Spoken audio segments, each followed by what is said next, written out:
part of our outreach program is we honor the families.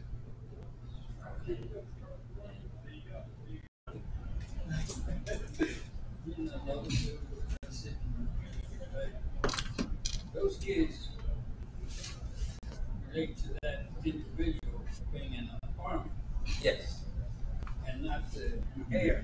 Yes. Because it was the army first, and then it was the air force, then it was the air force. Yes. So, I know my uncle was in the army, but I didn't know he was. I sit here in case something happens. Follow the bounce ball. Yeah, you want to put your names on there if you will. So that's for it, and we have information. So if you want to follow up with us and stuff, we can go into more details of how we did this. It's going to be pretty high level. We'll talk about some, but it's pretty high level on how we did this. So, where do you get your non-pilot? How do you learn who was there? I mean, Where are you from? Colorado. Colorado. Yeah, our last builder is Jane Carter. Yes. Hey, Mel, Okay. you probably need to start before His the family. ending. Okay. Yeah. So the We're end. going to be talking Yeah. about an outreach program or health Yes. events. This is an outreach program. Look, How to increase your membership? Reach out. I love the idea. You got that there. Who's your story? Listening family members of Tuskegee. Absolutely.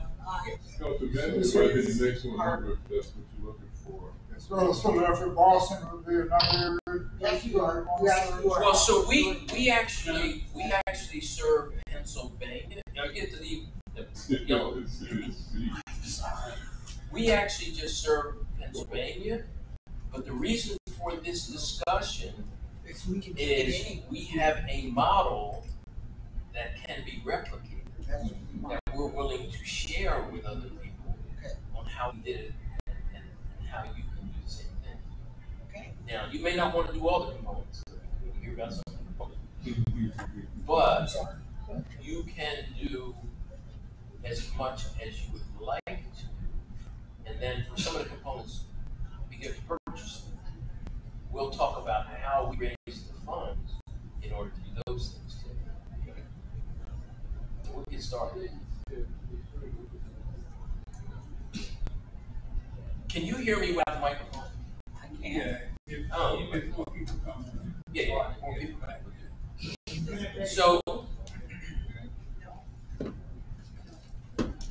So I'm Mel Payne. I'm president of the Philadelphia chapter of Tuskegee Airmen. And then Where you go? that's fine. With me is Aaron Watkins. Aaron Watkins is the treasurer of our organization. And then Ulysses Vance. Second, he's our historian. And I mentioned them specifically because of functions that they perform. So here's what you get the clip. Oh. Or you want to just No. You got it. So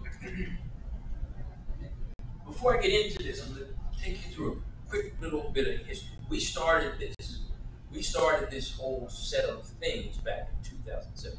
So it's not won't happen like overnight. You could use the model and get through it quicker. And in 2017, what we did is we identified that there were more than just pilots who qualified as Tuskegee Airmen. So by identifying those individuals, we now have nurses, stenographers, mechanics,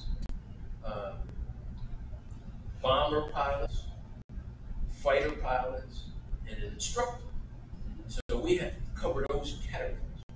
When we did that, we wanted to tell the story about those individuals because most Tuskegee Airmen books you see out are about a single pilot. Mm-hmm. So we were fortunate enough. I was talking to a friend and I said, I wanted to do something in a book different about Tuskegee Airmen than what you would normally see. And I said, we wanted to talk about these other individuals because most people don't know about the other individuals. We want to take a couple of them and we want to talk about when they were a child, what they did in the war, and they didn't fall off the earth, what they did afterwards. So we have a couple of people in this book. So we went to, the fellow that I was talking to told me to go see a professor, Dean of History at Westchester University. I went to the Dean of History at Westchester University and said, look, here's what I would like to do.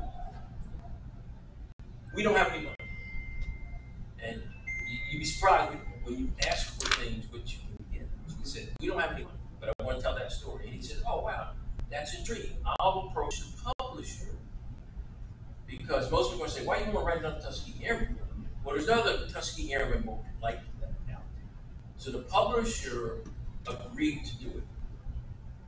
The publisher published the book for free because we said the funds that we receive from the book will go to our scholarship fund. So we take the money and we give it back to the kids. So publishers, they would do it. The Dean of History at Westchester University, you can leave that open. Dean of History at Westchester University said, okay, I'll hire my graduate history students to interview your people and write the book. So it didn't cost us anything. I mean, and I'm just saying, just because you asked, nobody would. So we had this book published that we now sell that was written by graduate students under the auspices of the Dean of History from a college and published. So what we do, we get two ways we benefit, and I'm telling you this because it'll help you understand how we pay for it. We get to buy the book wholesale, and we sell it retail. But if it goes to Amazon, or because it published and all that, we get a residual. So we get residual money and we get published. So that's, but because this whole theme is around what I'm starting to tell you. So as we were doing that, we continued to celebrate those individuals. And at the same time, we were moving toward our own Tuskegee Airmen Day in Pennsylvania. Okay? So as we're moving toward Tuskegee Airmen Day in Pennsylvania, in 2022, the end of it, the then Governor Tom Wolf signed off on March 29th being Tuskegee Airmen Day in Pennsylvania. So we have the book, Tuskegee Airmen Day in Pennsylvania, and now we start talking about outreach programs. When you have these things, now what do you do? So, and I have to tell you, I'm blessed with a set of volunteers. I just have a wonderful set of volunteers to help out. So what we started doing is we said, okay, we need to be able to somehow approach these individuals who don't know that they have Tuskegee Airmen in their families. So we already broadened the scope. People know. There's 16,000 out there.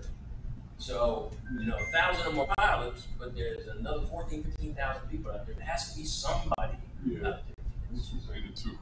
So Vance helped us because Vance is our historian. So he did a list of pilots and some of the people that he could find. And then we started saying, how do we reach these people? Well, some you can get addresses by going through national. All right, you follow me.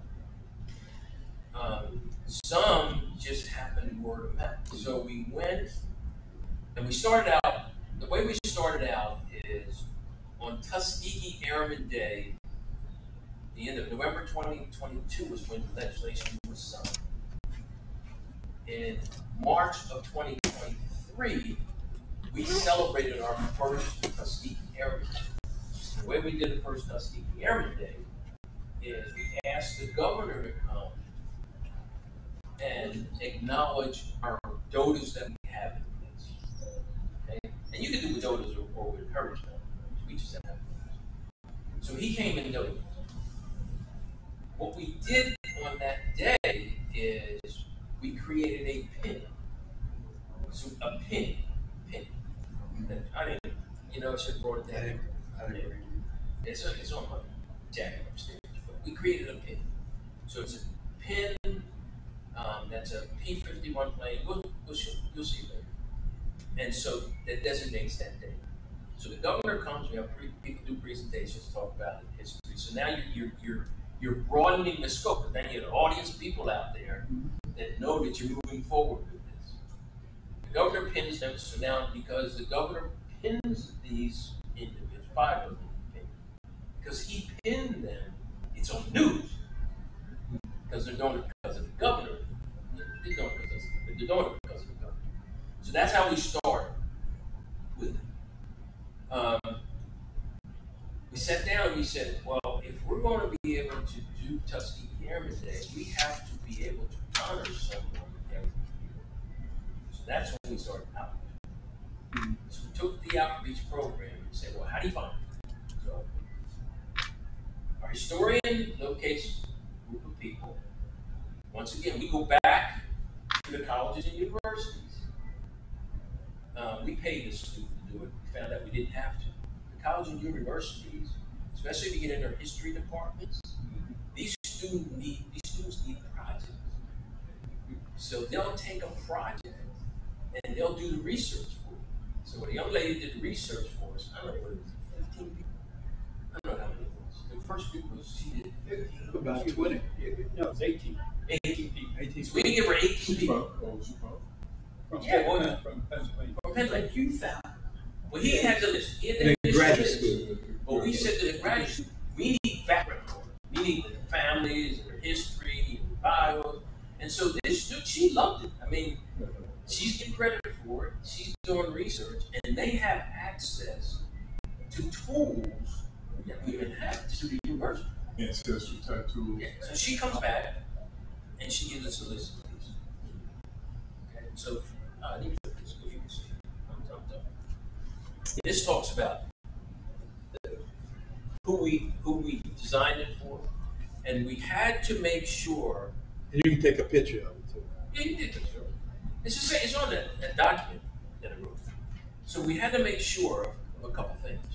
One, we needed to make sure that we identify people. You have to vet the folks, because you got to make sure they're real. So we vet them through the Heritage Group and National. Then once you vet them, you have to approve them. And once you approve them, you have to figure out how to honor them. You can't stop them. Because you get them excited. So once you start talking to people, and you say, well, we think maybe your family members of Tuskegee Airmen, well, they get excited. So, and we said, well, here's the process. We make it to the point of where we vet them where they don't qualify. And it could happen. So that's and we started doing that. And then the gentleman that's not here, his name is James Thompson. He's our director of communication. He is excited. So 2 things happen once the person is vetted. We go back to the families and we tell them that they are approved.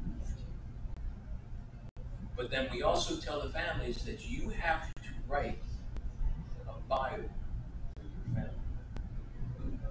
Because only the family can tell the story. We can take it out of books, but you want the family to write. So families have to write the bio. When they write the bio, and we'll show that at the end, we'll show this. We place that bio on our website. So we have like 32, 34 bios on our website of original Tuskegee Airmen and women. That we didn't have. That we didn't have.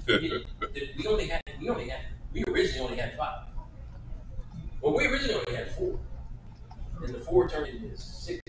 So that's what we had. So these, because those are the types of things. Yes, sir.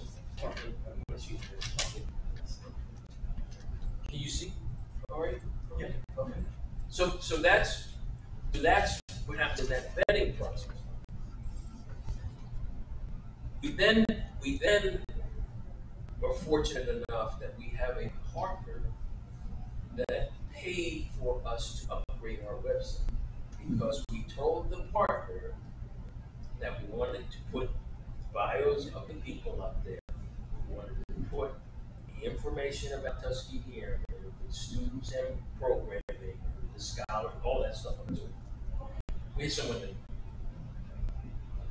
I'm gonna tell you, I keep telling my group of board members and stuff, I said, this is nothing to divine intervention. These things don't just happen. You don't get connected to people. So that's part of it.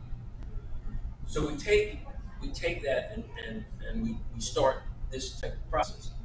But what I was talking about before, oh yeah, I was talking about before. So as we're doing that process in 2022, because we were still working on Tuskegee Airmen Day, we got out of approved. So now you have tied the people to the Tuskegee Airmen Day, but a much broader group of people than just pilots. All right? There's a lot of people out there. We found one of the Tuskegee Airmen, when he passed away, he kept all kinds of documentation. He had a public relations booklet that was produced by Tuskegee Public Relations. In this book has all the different functions that they were. Packers, they had their own post office, they had their own public. Nobody, when you start understanding that stuff, now you're talking to families and say, hey, look, my dad wasn't a Tuskegee Airman, he didn't fly. Well, maybe he was in the public relations department. Maybe he was a parachute packer. So you can start to say people, don't think, because we found original Tuskegee Airmen and their children didn't know they were Tuskegee Airmen. They knew they were in the military because they came home in their uniforms and stuff. They never talked to them. They never told their children. The one Tuskegee Airman, I'll show you a picture of him. He's 101. He was a bomber pilot. His son didn't realize he was a Tuskegee Airman until his son was 25 years old. He never talked to him. So we want to honor them through two things. You want to honor the individual because we all know they talk about the good stuff, but they don't know about the bad stuff. Yes. And most people in the military don't talk about the bad stuff. But you also want to honor the family because the family becomes so proud when they understand. So we tied that in. I talked earlier about that legislation be signed by Governor Tom Wolf at the time he was in November 2022, and then us holding the first Tuskegee Airmen Day. That legislation was passed in March 29th of 2023. So now we have the governor involved. We have multiple people because the names that you see of the individuals, they're all different. Eugene Richardson, fighter pilot, Callie Gentry, stenographer, Alma Bailey's nurse, and then Roscoe Draper, flight instructor Nathan Thomas was communications and education, and Judge Robert Williams was a pilot. So now you get that exposure in the news from the government. So we took that, we put those together. These are the individuals I just talked about, with the exception of Alma Bailey. So I don't need it. On the far right hand side, red. Oh, there. That's Nathan Thomas. Nathan Thomas is the baby of the group. He's 97. Miss Callie Gentry, she's the stenographer. She's 90. Yes. Yeah. She's still. Oh, so did you know? This picture was taken on May 5th of this year at our scholarship. Oh. Yeah, so it's not that long. Miss Callie Gentry, she was stenographer for Benjamin Davis. Yep. This is Dr. Eugene Richardson, most people know, fighter pilot. This is Judge Robert Williams, who never told his son about his 25. He's 101. And the gentleman in the wheelchair is Coach Roscoe Draper. Roscoe Draper on May 14th of this year turned 105. Wow. So I mentioned that because in our chapter, because we're blessed with these individuals, people will gravitate to some of the story. But it can be done with anyone because if you don't have them, and I'll show you, you do it with the Heritage family. All right? So we have them. And then we combine this with telling the story. So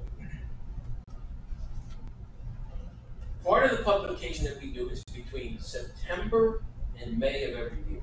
We do presentations.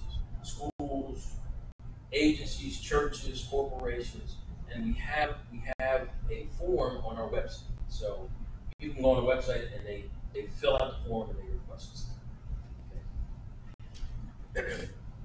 But we wanted to make sure that because the original group, it was like 300, maybe both more than 300, that George W. Bush presented them to, but the other families didn't get it. And I will tell you a story. It's a horrible story, but the government didn't actually pay for those for someone else. The Tuskegee Airmen didn't pay for the medals. Another organization paid for the medals.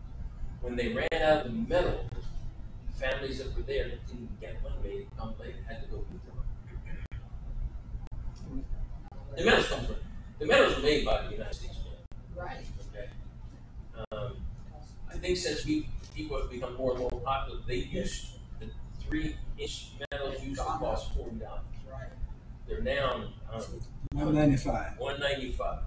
$35 for the case. Yeah, $35 for the case. That's not the largest one. That's the largest. That's the largest brand. That's the largest. 1.5. And you'll see. Used to be like 6. You'll see it. I'll show Now you. it's 20. Yeah, I'll show you. So we wanted to make sure that the families got it. So what happened to us in 2024? We identified 6 families. How do you identify 6 families? Well, Judge Robert Williams identified. And while we're having a conversation with Judge Robert Williams, his son says, hey, you know, Wesley Walker's daughter lives around the corner. You need to go over there and talk to her. You go over and talk to Wesley Walker's daughter. She said, you know, did you talk to Paul King? Did you talk? So it starts this, you know, but they have to understand that it's not just you. Right. You know, once they understand that it is, they say, oh yeah, well, let me go back and take a look at it. So that's what so we honored the Bush family, William Bush family, David Showell family, and Wesley Walker families on April 5th. And the reason why we did it on April 5th is because March 29th was Good Friday. We try to do it on March 29th. And so because some of the people come from a distance, they're not going to come to Pennsylvania. Well, they're not going to come to Pennsylvania in winter. So we added the second time that we honor them, which is at our scholarship fundraiser, which is in May. So we have 2 times a year to honor these families. So I'll show you this. This is us honoring the families. This is the Paul King family. In addition to having, that's me on the far left. James Thompson's the one in the middle that actually does that. That's Paul King III and his wife. So, and then we have the relation. We still maintain a relationship with the state representative. So that's the state representative presenting the medal to the family. And that's the larger congressional gold medal, which was $160, now it's $195. $95. But your chapter bought it for them to get to. Yes. We buy them. We buy the pins. We buy all of the things. But we do that. Like I said, we do that because we do presentations throughout the year. Yes. And that's how I stop there. And then from May to September, we do air shows. We pick and choose the air shows to go to because we also created a product line. So we have a line of products that we have. We have a set of books that we take. People buy books and things. So I talked about our book. At each one of our scholarship fundraising events, we'll have a person come as a keynote speaker. Most of them have a book. So we tell them, we need to have 100 of your books. We'll buy 100 of books. The reason why we buy 100 of their books, because we say, we'll do that, but you have to sign them. So they sign 100 of the books. People buy some at the event, but then as we go to the air shows and the presentations, we have these signed copies of the books. One of the books is a female that wrote the story of Betsy Coleman in conjunction with her grandmother. Her name's Carol Hobson. The reason why she wrote it is because she was a business lady who wanted to become a pilot. So at 50, she became a pilot. She's now a captain at United Airlines. So we want to talk about another pilot. She had that book. When we honored Miss Alma Bailey, and this is all, that's why I say this is divine intervention, because these things just don't happen.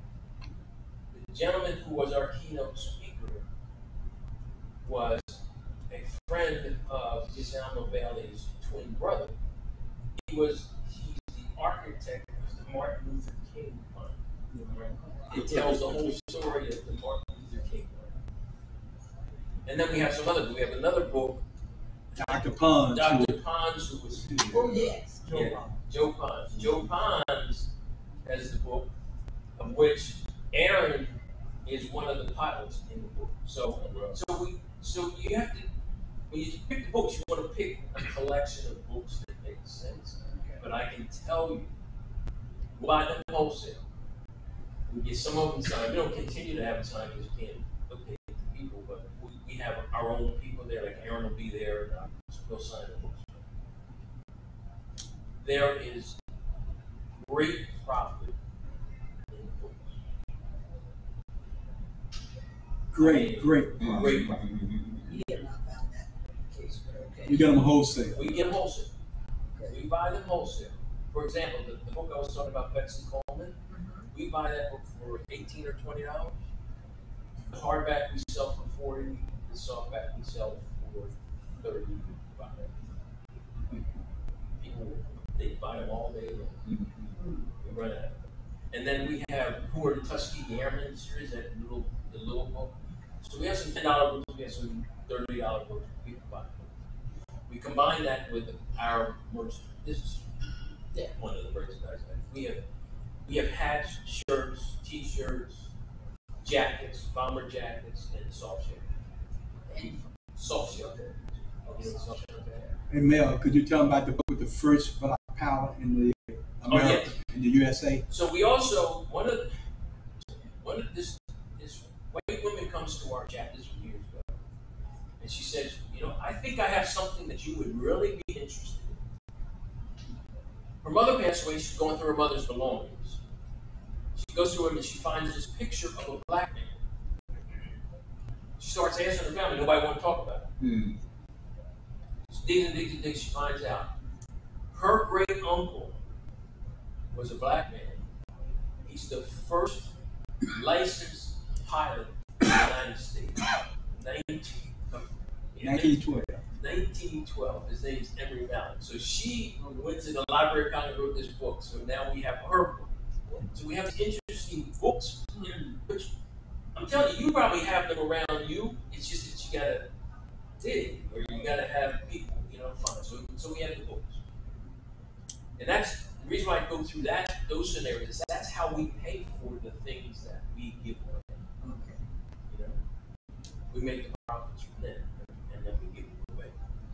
So this was at the scholarship, and I wanted you to see that because you see the combination of people that we bring, and then the actual size. That's the large. Yeah.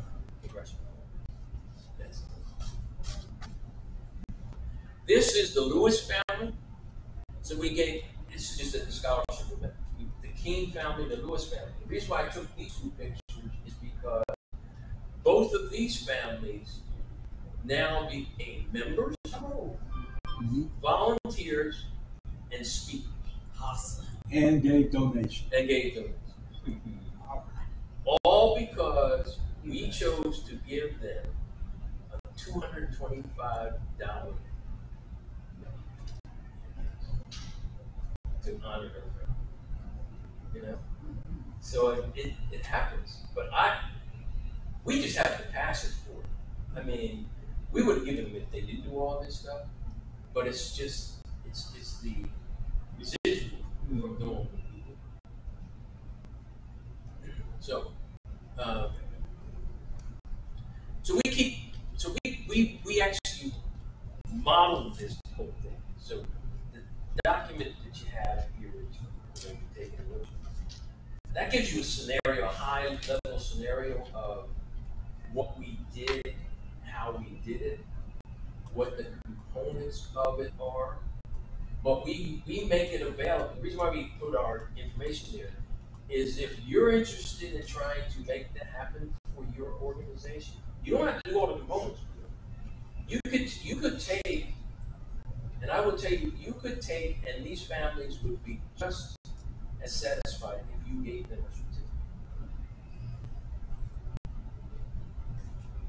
You know, if you're not building up money to give them medals, you could give them a certificate because it's the acknowledgement and the recognition that they walk away that nobody told them. Nobody told them. That book that you found, the judge, somebody had the book. That was a different gentleman. His name was William Rice.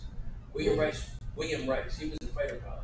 Okay. And we met with his family. Unfortunately, we didn't have a relationship with his family, but we went to his funeral and we met with his daughter. And she said, "Well, you know, you can come over and take a look at what he said, and then whatever you would like to have, I'll." So you have that book that has all the people other than just the pilot. Yeah. It's a public. It was done by the Tuskegee Airmen Public Relations Department. With their first commander. Yeah. And everything. Yeah. All the pictures. Yeah, it shows training. It shows the white commanders. It shows everything. Tuskegee Airmen. Yeah.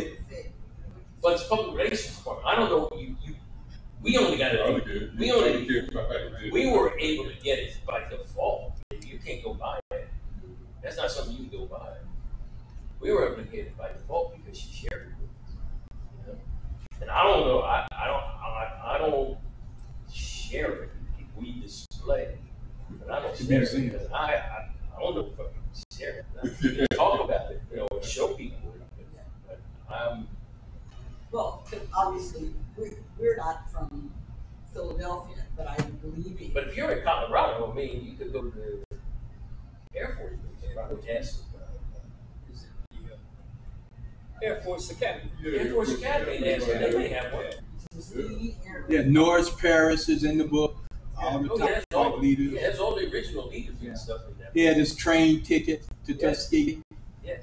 Original train ticket. Yeah. In 1940. Oh, he kept everything. He had a museum in his When house. did William Rice pass?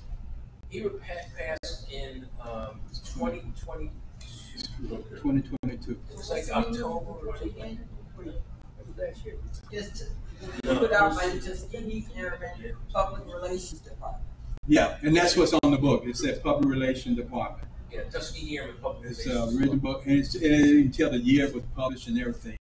But it's their training, original pictures, everything. Oh yeah, it shows the whole operation. socialization and everything. It shows it all. Was it something that was published annually? This Or is is it like a one-time overview. publishment? Wow. But Okay, sorry. by it's started by Tuskegee Public Relations. Okay. Yes. It's a phenomenal book. So that's the important part. It's building all of those building blocks to get to, because I want to make sure people don't think, well, you know, this happened here. This happened over a 4 or 5 year period of time. Because it was just putting those pieces together. And I will tell you, we had no idea when we started 5 years ago that this is where we were going to be. We just knew that we were going to honor the Tuskegee Airmen, and the pieces started falling into place as we were going. Well, I'll go back. A lot of it doesn't make sense, but I'll go back. Yeah, sorry, we were in that session. luncheon session. We didn't know that this was started. It started here. 3 o'clock. But we have another half hour, so we'll go back. Okay. May I share with them the lady who went to the Bush inauguration and they told them that they had no more medal and they came to us and how the family was so elated. Yeah. So,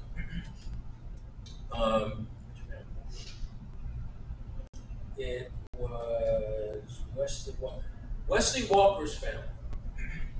Wesley Walker's family went to the presentation of the Congressional Gold Medal in 2007. George W. Bush. But they only had enough medals for like 300. Those that were registered. Yeah. So when they got up to the table, they told them that they didn't have any because the government didn't buy them. Tuskegee Airmen didn't buy them. There was another organization that purchased them. I don't know what the other organization was that purchased the revenues. There's only one congressional gold. Right. Okay. So when they got up there, they told them that they had to go buy it themselves. So they had to go to the U.S. Mint and buy it. And we said, we don't want that happening. We have chosen as our chapter to buy the medals. The medal you see that's being handed out there, it's the large 3-inch universal medal. And it comes in a case. It's like $195 for $195. $35 for the case. $35 for the case. So it's. You guys buy them all? Because we you buy go them. online and it says shortage. We buy them all. Yeah, we buy them all. We buy some of them ahead of time. So when we went, we bought 10, 15 of them. But we bought them ahead of time because we knew we were going to continue to honor these families and they're going to show up. So, yes. They're home. Well, the reason why they run out of it is because of the price. I mean, when we started out buying these, what, $60? Yeah, because the other one, the small one was 20, it was 60. There's a home $6.95. Oh yeah. Original. I was a treasurer back Yeah, for that. yeah, the original. And now Yeah. back, Yeah. it's $20. That's for 20. 1.5. Yeah, and the larger one's $185. I mean, it was. But the wife and the daughter was so Yes. that day. So what happened is we presented. Let me go back. Because some people came in. Rather than sit here.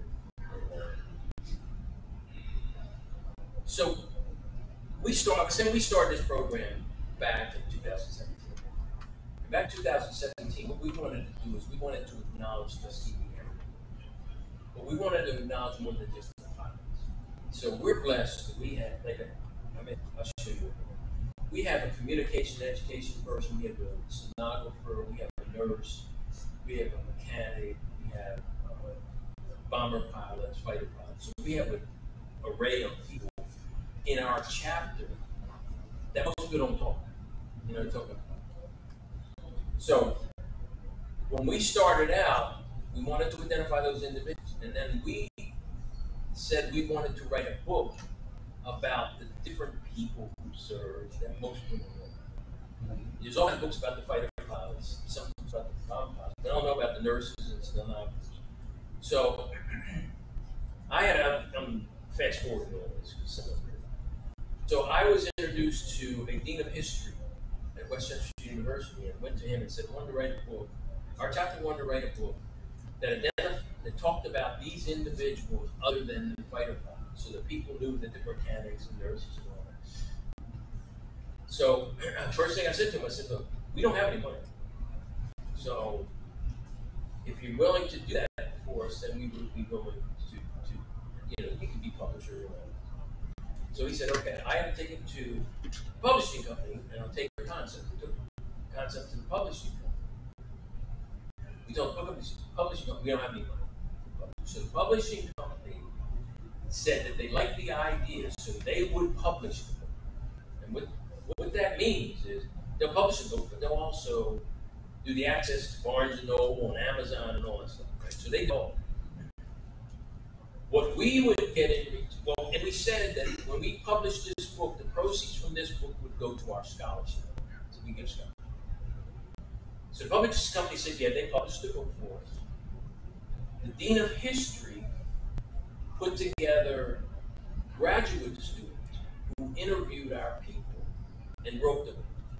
We said, we'll give you, they can put their names in there as acknowledgement and all that stuff because we're just looking for the book and then the funds for the scholarship. So that's what we did. So we didn't pay for the book, that book, and they did the book in less than a little bit over a year, which is even unheard. The interviewer wrote it and published it. So we have, it's called Tuskegee in Philadelphia, Rising to the Challenge. So we have that book. We took that book and we said, okay, we need to make sure that we acknowledge these individuals. So we acknowledge the individuals. So we acknowledge the individuals at our scholarship fundraising event. So we pick them. We'll pick Dr. Richardson, we'll pick South Bell, and we'll honor them at the scholarship. So now people get to know who they are at the scholarship. In addition, this part makes sense. In addition to getting that legislation signed for Tuskegee, we get legislation signed for Tuskegee Airmen Day in Pennsylvania. So we have March 29th is Tuskegee Airmen Day in Pennsylvania. When we did the first celebration on March 29th of 2023, we had the governor come. The governor came and we created pins. There's pins that have like a P-51 plane. We'll show you. You can see it. And a portrait. Yeah, and a portrait. We signed a portrait. But the pins designate that day. And they're numbered, so you get numbered pins. But because the governor came and pinned on those individuals, Dr. Richardson, the folks in this Cali Gentry, we got the press because the governor was there. So everybody did the press, they see the pin, now they know we're doing this Tuskegee here. The significance of it is because they know, now they know what we're trying to do. So we took that and we extended it to the scholarship fund. So our scholarship fundraiser. This is this year. The reason I'm bringing it up, these are 5 of the people I was talking about. The gentleman over here, he's a baby of the group. He's 97 years old. That's Mr. Nathan Thomas. He was in communication and education. This is Miss Callie Gentry. Miss Callie Gentry is 98. She was stenographer for Benjamin O. Davis. This is Dr. Eugene Richardson, fighter pilot. He's 97. I mean, he's 98. He'll be 99. And he's 98. He'll be 99 on September 18th. This is Judge Robert Williams. And I told the other people, he's 101 years old. Judge Robert Williams was a bomber pilot. He never talked about it to his family. His son came to one of the presentations and said, it wasn't until he was 25 years old that he actually knew his dad was. He never told him. And then the gentleman in the middle there, that's Roscoe Draper. Roscoe Draper was a flight instructor with Charles Alfred Ayers. He was one of the flight instructors that taught them how to fly. Roscoe Draper turned 105 on May 14th. And this picture was taken on May 5th of this year. They were actually out at this scholarship. So we're blessed. I mean, we're blessed. We have originals that will come out and do things. But the significance of that is we start with them. We say the part, George Bush presentation with the emphasis. Because first of all, it took too long to honor. Everyone didn't get honored. So now we said, no, we want to make sure we honor their families, make sure that they get it. So we chose to do the medals. You don't have to choose to do the medals in this program. You can give them certificates. The families would be just as happy with certificates because it's the acknowledgement that makes the difference, right? But we chose to give that medal kicks it up. Oh. Yeah. And so, and then we chose to sync it up with the commemoration day. So now it's not only that we're giving them medals, it's publicly recognized on a specific day.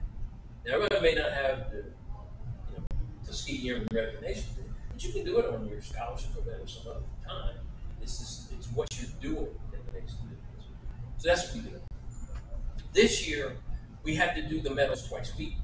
So we found 6 families last year. People said, "How do you find these families?" Well, Ulysses Vance, here is our historian. He finds lists of people for us, and then we also, and I keep mentioning this. We went back to the college and said, "Can you help us find out information about it?" So we paid a student this time. We found out you have to. The colleges will pay a student from the history department to do that type of work for you because it's a project. So she did it, and she brought back the information because when we approve these individuals, we'll show you at the end of this. We put their bios on our website. We have like 32 or 34 bios of men and women from the Pennsylvania. Just Pennsylvania, not the rest of the country, but I mean it's 15,000 people. Right. They got to be around somewhere. And the thing is, the pilots are the only ones that are listed on the national site with the cities that they're from. Everybody else. Yeah, you have to find. Yeah. And there's different. I say the research with the high school, with the college students, because they find stuff. Just because they have access to the college, they find stuff that you wouldn't. They'll find some other people that you wouldn't. So we do this. So we combine it with the lead coming from our historian, but the detail coming from the college students. Because we're volunteers, man. We have always people. So we honored 6 people in 2023. What happened to us is we started out honoring Judge Williams. Okay? We go to Judge Williams and we gave him a congressional award, not these 6 men. We gave it to him. We're talking to him saying, the families have to write the bios. We don't write the bios. Because one person. When we're doing that information with Judge Williams, his son said, "Oh, did you talk to Miss Lewis, who lives around the corner? Her father was a Tuskegee Airman." You go talk to her, and she says, "Oh, did you talk to Paul King?" So it starts this word of mouth thing. So we found 6 last year. We honored them. We honored them at 2 times. We honored them on April 5th because March 29th was a Friday, and then at our scholarship fundraiser. Because people can't travel. They won't travel to Pennsylvania in the wintertime, the snow. So we give it 2 options. What we have right now is because of this word of mouth and the research that gets done, we have 4 new families that we will honor March 29th. Now, we'll honor all the way up to March 1st because you have to get the right bios and all that stuff. So we'll find more and more families just word of mouth. We also put this information on our website. So someone can see on our website and they can recognize when you start to look at that. Well, the other thing that happens is because when we do this honoring at these events, other people come. And then they start saying, "Oh, maybe my dad, maybe my mom." So we found people in other states. And what we do with that, we'll talk to them. We'll help them go through the vetting process if they want to.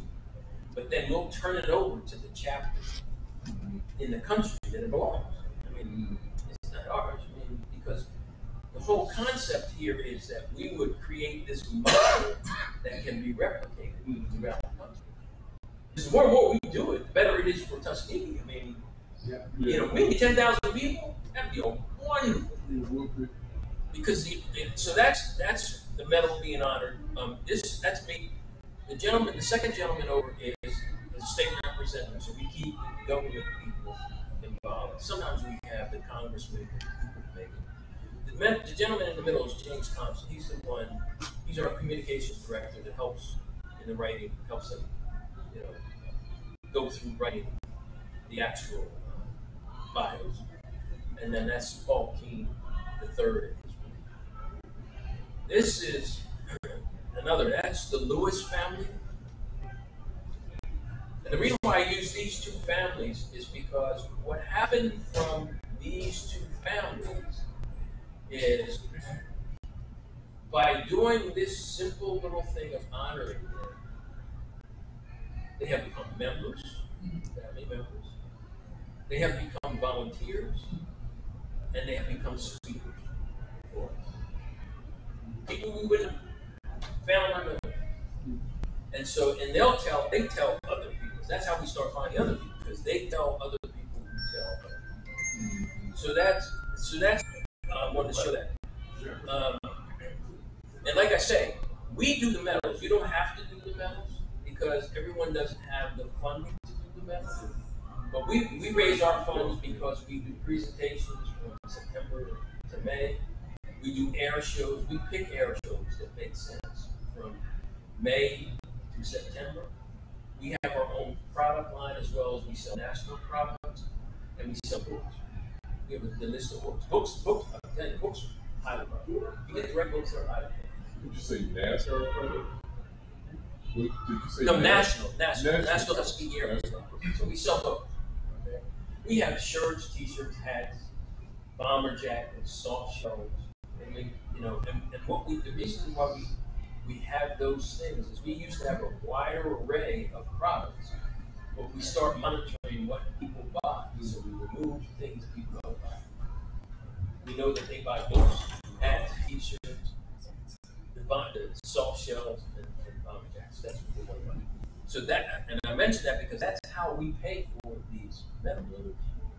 Because I mean, you can buy 10 or 12, but and then we have our pins and things like that. But once we do those things, we then take that pin that we use for this event and it becomes the product. So, And we take the pins and the coins to the air show. yeah, we have our People own. want them. We have our own. Yeah, coin collector, pin collector. They want them. So there are ways that you can do it to make sure that you get it. But and this just talks about the schools and all that. The other thing that we do with the money is that money we raise also goes into STEM programs, flight experience, drone training. So that money goes not solely for this outreach. That some of the dollars actually go to youth programs. What we've also found is because of what we do here, we have also been able to get additional sponsors. So we have a credit union that sponsors an exhibit center for us because they saw what we were doing with this kind of stuff. And built the exhibit center. Oh yeah, They built it. Now Like Smithsonian. they literally built. It's about one of the third the size of this room. They built the display cabinets for us and gave us the room. We just built the cabinets and do presentations. So when people come in, they come into the bank. We have someone there on a Friday. It's a resource. We can't do it every day. We put a time out there where 12 to 4 on Friday afternoon. We come in and take people through. And what's benefited that institution? There are people that have come over there and see the Tuskegee Airmen exhibit and move their money from another bank. Wow. Right. So it's a holistic win-win, But I want to make sure that you understand this didn't happen overnight. This took from 2017 to build all the pieces, the building blocks come together. But this has been a very rewarding program, both for us because we have a passion for it, but for the families, it's just you can't explain it. You just can't explain how they feel when they get honored and realize that one of their family members is actually in Tuskegee. I just have a question to ask everyone here. Have you ever heard of the cadet nurses? I'm working on that. I've been working on that since I was perpendicular to a thought. Okay? They're not military. However, these young women that had to be maybe 45 or so in the class, they went to Moultonfield, went to Tuskegee Institute, where it said that if you pass the course, you will become a registered nurse. As the war ended, after a year or two they're there, the government says, look, you can stay, it costs you $5. So as the story goes, who had $5 and stayed in a little town, you mean that highly segregated, and these young girls came from all over America. Right now I'm sitting on about maybe 30 of them. And one of them belongs to our chapter. It went before the military in D.C. and it's hung up. They're not going to let it go.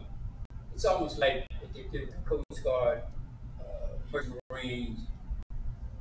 These young ladies never see any hello, thank you, see you. We don't even know how they got back home. And they were from all over the country. Okay. The rest of the women, they came in as nurses and they went off to war. But it was these young women, 17, 18 years old, stuck in Tuskegee, Alabama. And that's something that we're trying to put together. So this is our website. We had a company sponsor our website.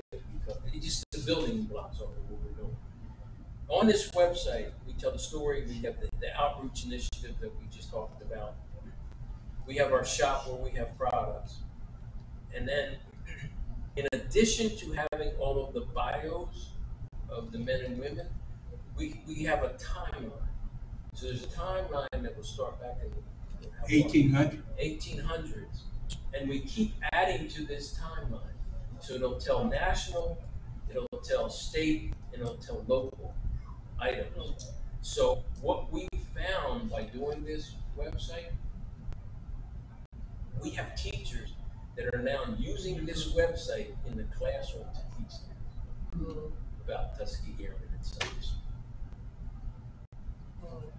Look at T. Washington. So that you said that there was the white woman used some information on the first black license. Yes, her name. This gentleman here.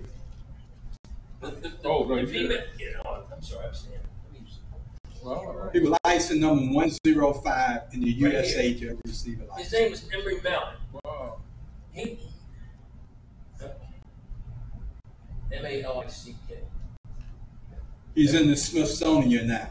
Yeah. This was only discovered maybe within the last 10 years. Oh, yes, okay. She took it to the Smithsonian Library of Congress. Yeah, she found out that when her mother passed, she was going through some of her things, and she found this picture of a black man. And she started asking the family, but nobody wanted to talk to her. So she started digging. She found out he was the first licensed African American. Her great uncle. Well, can I say something on that? Yeah, absolutely. And now she is a member of our organization. Yes.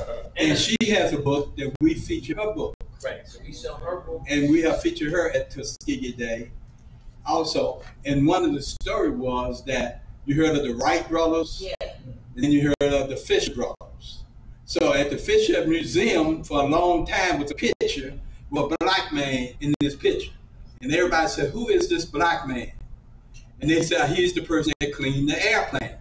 When she came up with the picture, they looked at it and compared and said, oh, that's Emery Mallett, number 105. Wow. So the history started.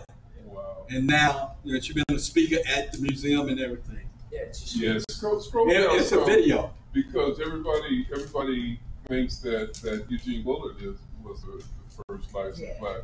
Or Chief Anderson. Yeah. And Chief Anderson and Emery Mallett was friends in the same location. Wow.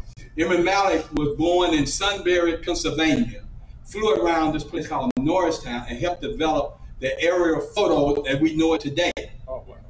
Okay, him and Chief Anderson was friends, and we would fly out of the same airport, and he was a part owner with the French Dutch. Okay. Okay, and McMillan also built his own gliders in Pennsylvania. He was a carpenter and flew them and crashed and flew them again.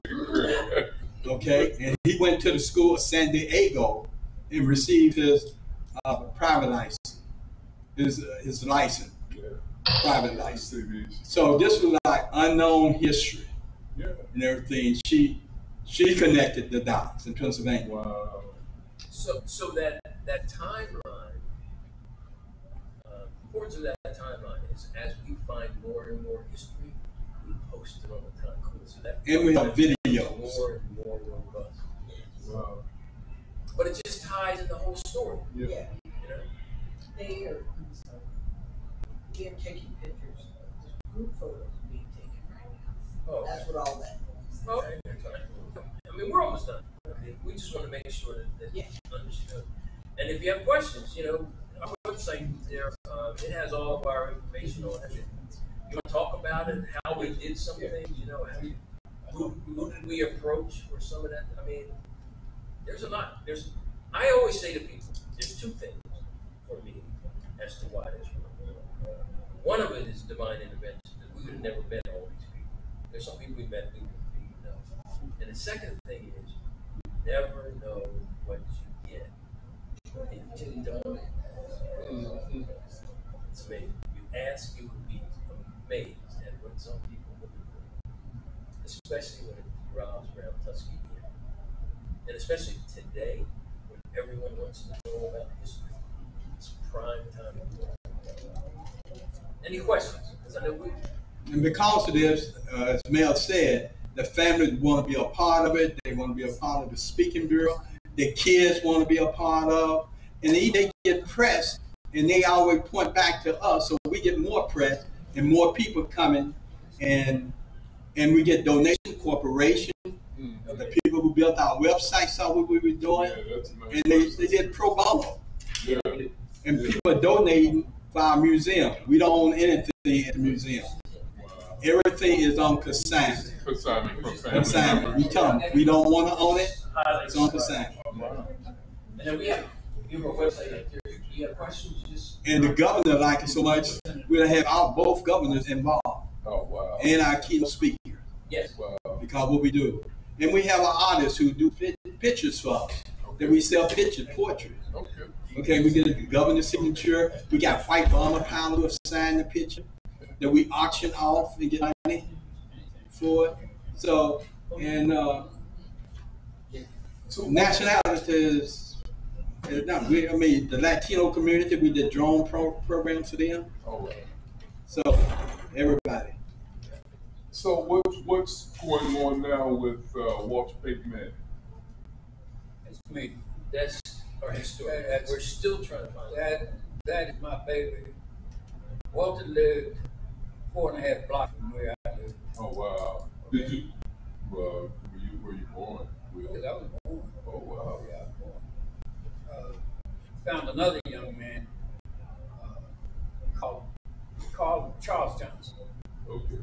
I lived in the 1800 block of Grass Street. He lived in the 1500 block. He went down over somewhere, and they just found part of his plane in the water. So I'm working with POWMIA on that. But Walter, I thought I had my hands on the family. Come to find out, a lot of young black men don't want to do the DNA test. Yeah. That's a gift. They don't want to be known That's as a gift. Right. Police is after me. Some stuff like that. I'll share another story if you have a minute. When I was, I don't know, that high, we used to play stickball at 40 North 50th Street between Arch and Market. And every day we'd get out there with boys and we'd play in front of my house and stickball. Well, every day in the next block, 100 block on 50th Street, this guy would come out of one of the units there. It was only duplex in the whole area. He was sharp. So every time he would come, we would start playing ball, and we would all just stand and salute him. Well, then he would salute us back. Fast forward, in my research, I was determined to find him. Who is that? I found his name. I passed it on here. A young lady. He lived at 104 North 50th Street. Now, what was the chances of me finding this guy some years later in my old age, and we have him somewhere in there, you know, still trying to, we knew he was from North Philly somewhere, so we're still trying to find family, which is kind of hard to do from the 40s, and he lived in an apartment. Okay, but we know we're the family, but they don't want to talk to you, you know. But we work. That's all I can say. Just keep plugging at it until someone says, "Yes, I'll do it. I'll talk to you." So never give up. That's all I can say. Never give up. Yeah, because right now we have refound Russell Nall. We lost him for a few years. Come to find out, he's been in 3 nursing homes over the last few years, but his family, I don't know, it's not. It from what I understand, it's not as opening and welcoming to outsiders, you know, as much as we would hope that they would be. But and you know, I don't think that's one of the reasons why they put him in the nursing home and kind of hid from us. But Well, one of the objectives of this, and the reason why we wanted to bring the model to you, is if we start doing pockets that start to grow, yeah, families may become more open. You see all of these other people that are willing to, right? because if I recall from the list, I don't know, I thought there was like 9 or 10 pilots alone from Detroit. Well, who else is from Detroit? I mean, Detroit's a popular area, especially When you think about, I mean, you know, you think about it. You think about parachute packers, cooks. They had their own nurses, dentists, mechanics, everything. Public relations. They even had to have their own poster. Yeah. I mean, you think about it. That's a lot of people have no idea. Yeah. Like when I tell people the whole segregated Army Airport. Yes. Yes. Literally what it was. And why not? I mean, the answer for me is why not? Yeah. I mean, what do we have to lose by doing it? Right. You know? Right. There's a lot to gain, but what do we have to? Yeah, we've had a lot of these families sign up and want to be involved because they don't realize, and they realize they're not alone. That there's other families that we can make. And we're able to add them to our timeline here too. Oh yeah, we had. As you see, you get videos on the Yeah, timeline. We got that's drop awesome. down, so it's Awesome. great research for kids in school. So the teachers are loving this. Yeah. So as we find stuff, You would pick show them the bios because there's a whole host of the bios. okay. We had the bios to the website. Yes. So Kelly. Oh, okay. Let me just go. Oh, wonderful. You see that? Yeah. Wonderful. You got the dates up there. So all the dates are there. Okay. She's on well. She used to be electronic tracker to try to contact. Yeah, now that Yeah. memory melted, I'm gonna have to change the layout on the column of my car. But she comes out. Yeah, she Yeah, knows. She knows. he's on the Smithsonian. If somebody sent her a picture, she know what happened. We correspond. Let's see if I can Yeah, get the send home. us a picture. This is Congressman Mike. So I encourage you to tell your story to Get to go back. different companies and stuff.